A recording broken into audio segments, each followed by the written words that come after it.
Morning, everybody. I just want to talk about my college experience and what it got for me. And basically, what it was is that I went to school for exercise science. My concentrations were in pre-professional physical therapy and also strength and conditioning, health, fitness. So what you can do with those, you can apply to physical therapy school after an internship of 150 hours.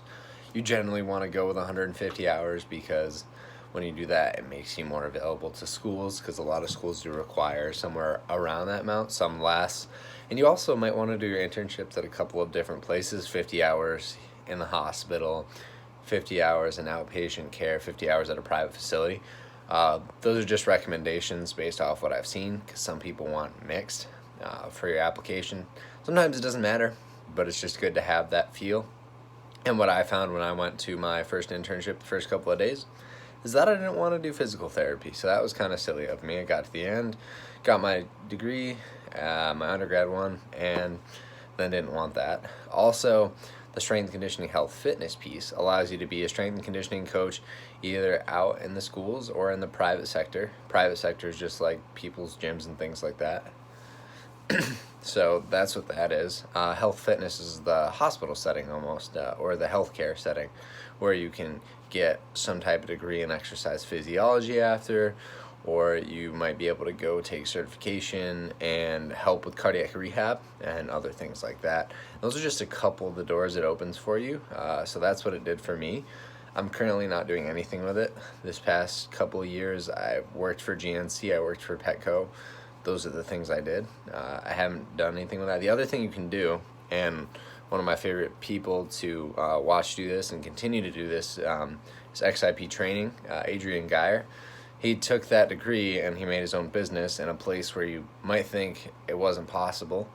And he took it and ran with it, and he's one of the best trainers I've ever seen.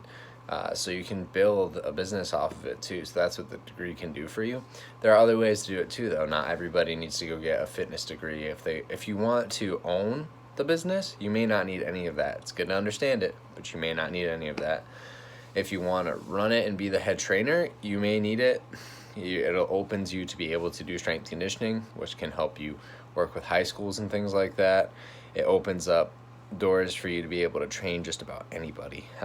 So that's really important when you're thinking about what you want to do with your life. And this is just me sharing what I did with my degree and what basically I got out of it so far. The other new cool thing that I'm going to be delving into is online coaching and being able to work with somebody. And I think the most important thing about this journey is going to be figuring out it's not just a program you're handing to people, but to understand and get to the psychology of things. It's becoming the more important thing as time goes. 2019 gonna be a big psychology year, I think, because a lot of people can't get to their goals because of some emotional piece or something that happened earlier in their life, and it's something that they need to deal with before they can move on, get to the fitness and things like that. And also might just be a habit they've created that just needs to change.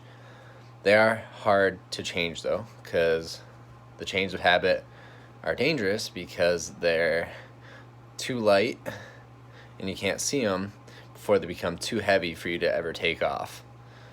So just got to remember that. And I do not remember who said that right now, but it's not my quote. It's not mine. But you got to remember that habits are a tough thing. The emotional side of it, psychology, is a tough thing, and it's just something that people have to work through. So yeah, no, that's my experience and what I think is available to be done in coaching right now and in the fitness industry with the degrees like that. If anybody else has any other ideas or knows anything else you can do with those, I'd love to know, because I'm looking for tons of opportunities. All right, guys, have a great day.